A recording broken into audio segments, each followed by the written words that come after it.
Bismillahirrahmanirrahim. Assalamualaikum warahmatullahi wabarakatuh.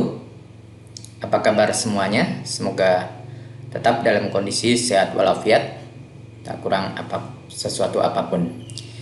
Baik, ketemu lagi di video kali ini. Pada video kali ini kita akan melakukan percobaan terkait bagaimana menghitung arus listrik DC pada suatu rangkaian menggunakan software Proteus 8.9.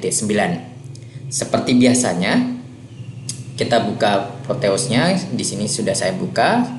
Kemudian kita ambil new project. Kita tunggu sebentar.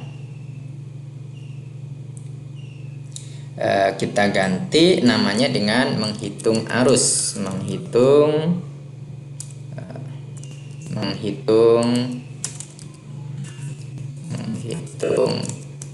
arus listrik DC.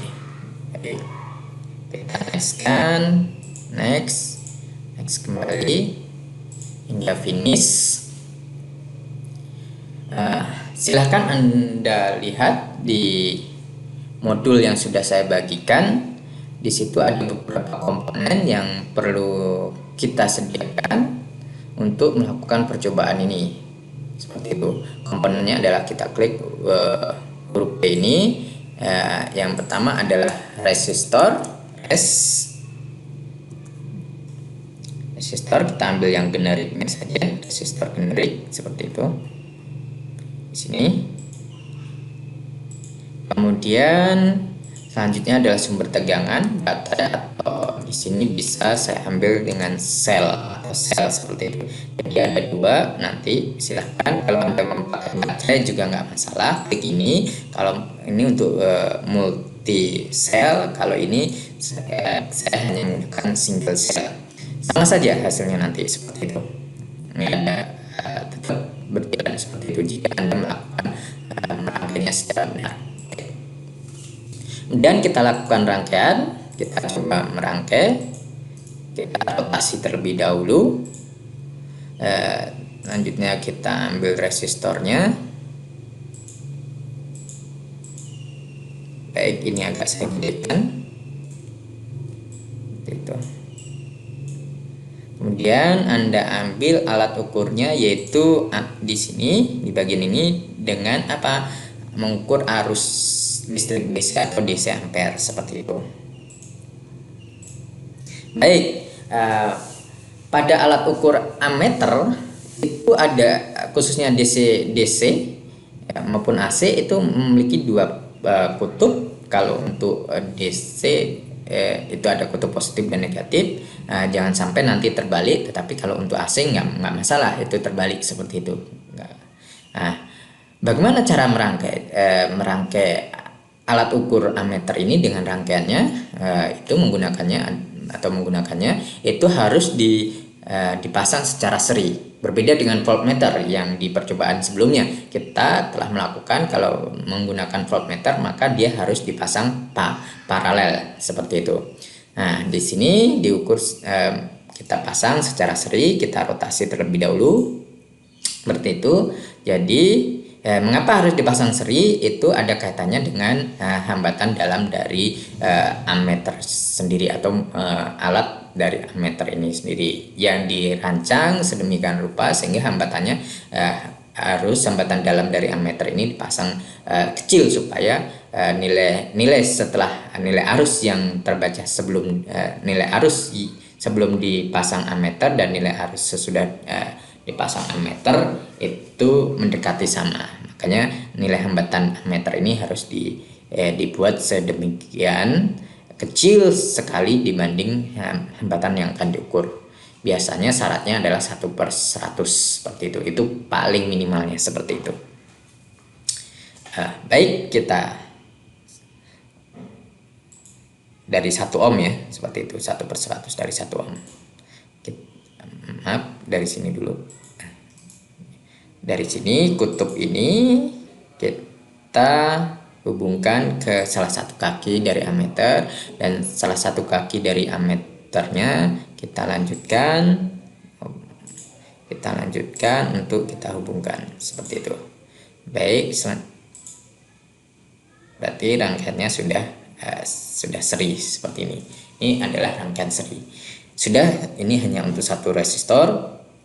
Maka secara teoretik kita hanya bisa menghitung di sini 1,5 volt dibagi dengan R-nya 10 kilo, berarti nanti akan mendapatkan 0,15 miliampere seperti itu. Kita coba seperti itu. Nah, di sini ammeternya tidak terbaca, hanya 0,00 ampere. Apa artinya? Dan di sini artinya adalah apa? Range dari alat ini perlu kita perkecil. Karena apa? Tadi kita hitung secara teoretik itu adalah 0,15 miliampere. Sementara di sini range-nya adalah ampere. Kita stop terlebih dahulu. Kita stop. Kemudian kita edit properties. Display rank-nya kita ganti di sini. Display rank-nya kita ganti ke miliampere. Kita oke kan. Lanjut kita runs kembali. Nah, betul, ternyata di situ 0,15 miliampere. Seperti ini. Jadi 0,15 miliampere. Lalu bagaimana pertanyaan? Lalu bagaimana kalau hambatannya kita tambah seperti itu, rangkaian serinya kita tambah hambatan. Maka kita stop terlebih dahulu. Kemudian kita hilangkan ini kabelnya, kita tambahkan satu alat ukur ammeternya. Kita coba nanti untuk mengetahui bagaimana arus pada suatu rangkaian seri itu. Kalau secara teori arus pada suatu rangkaian seri adalah sama di setiap titiknya. Apakah kita ingin buktikan seperti itu? Jadi dari praktikum ini sekaligus kita ingin membuktikan secara teoritiknya seperti itu. Baik, kita lanjutkan dari keluaran dari kaki dari resistor 1 masuk ke kaki ammeter satunya, dan kaki 1 ammeter yang kutub negatifnya kita lanjutkan, kita serikan dengan resistor seperti itu. Ingat, ini edit properties terlebih dahulu supaya nanti terbaca. Edit properties range-nya kita ganti ke miliampere seperti itu. Kita run kembali. Nah, di sini kita dapatkan nilai 0,7 tapi minus, maaf, di sini minus. Berarti kita stop, jangan sampai nanti ketika kita melakukan percobaan secara nyata tidak virtual itu jangan dilakukan ketika nilainya minus, harus segera dihentikan, di stop untuk digantikan kutubnya seperti itu. Berarti ada yang terbalik kutubnya seperti itu. Baik, kita lanjutkan. Ini dari sini. Oke, kita run kembali. Ya, di sini udah terbaca 0,07 miliampere dan di sini juga 0,07 miliampere. Karena apa? R-nya adalah seri, dan 10 dengan 10 berarti R serinya adalah 20. Berarti 1,5 dibagi 20. Betul ya secara teoritiknya seperti itu. Jadi pada rangkaian menggunakan Super Proteus ini nilai resistornya 10K ya terbaca akan 10K seperti di percobaan pertama kali seperti itu. Karena kita tidak menggunakan nilai toleransinya seperti itu. Baik, kita ini untuk rangkaian seri, nanti silahkan ditambah mau R-nya berapa seperti itu.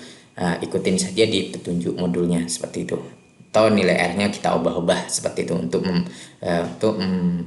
menambah wawasan kita. Dan nanti silahkan Anda hitung secara teoritiknya berapa seperti itu. Oke, saya stop. Bagaimana kalau saya ganti rangkaiannya adalah paralel seperti itu. Rangkaiannya paralel. Ini saja yang saya gantikan.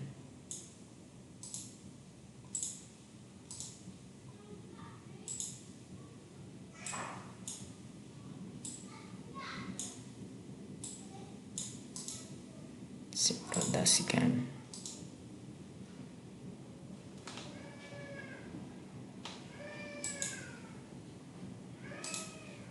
Salah, saya rotasikan 90 saja. Oke, seperti itu. Ini saya gantikan juga.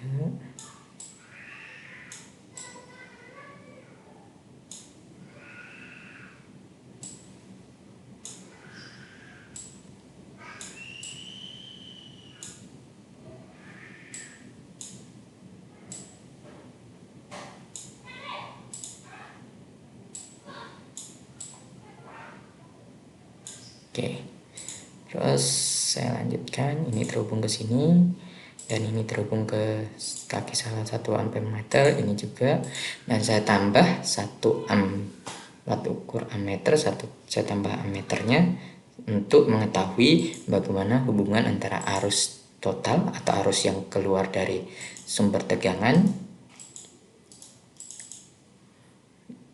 Kita edit propertiesnya, jangan lupa dulu karena tadi kita menggunakan kilo berarti range, sementara sumber tegangannya hanya volt, maka range-nya tentunya harus dalam miliampere supaya terbaca. Kita rotasikan seperti itu. Baik, saya gantikan di sini.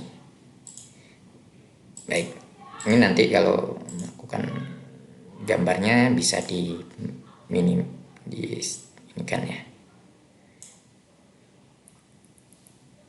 Aduh, singkat. Baik, ini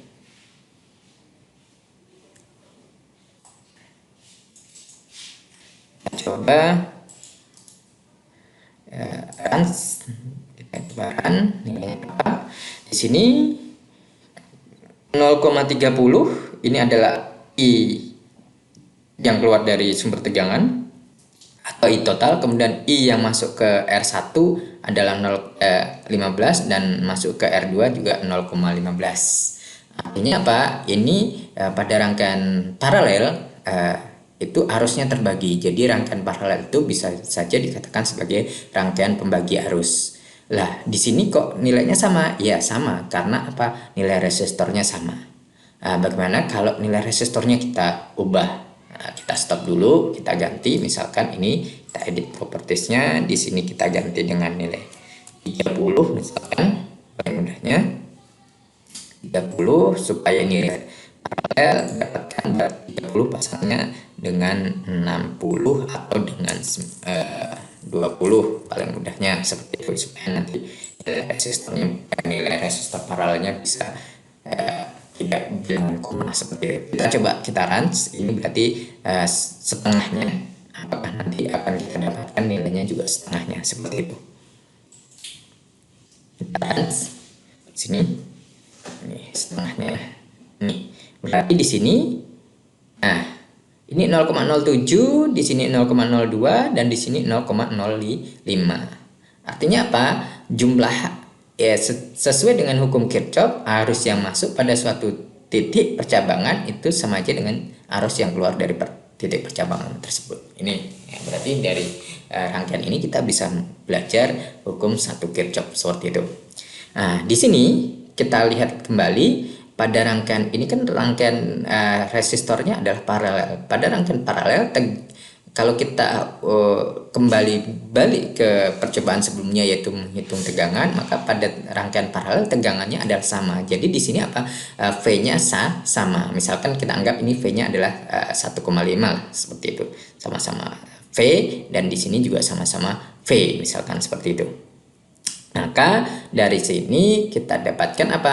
Ketika arusnya hambatannya itu kecil, maka arusnya pasti besar, dan ketika hambatannya besar maka arusnya kecil seperti itu.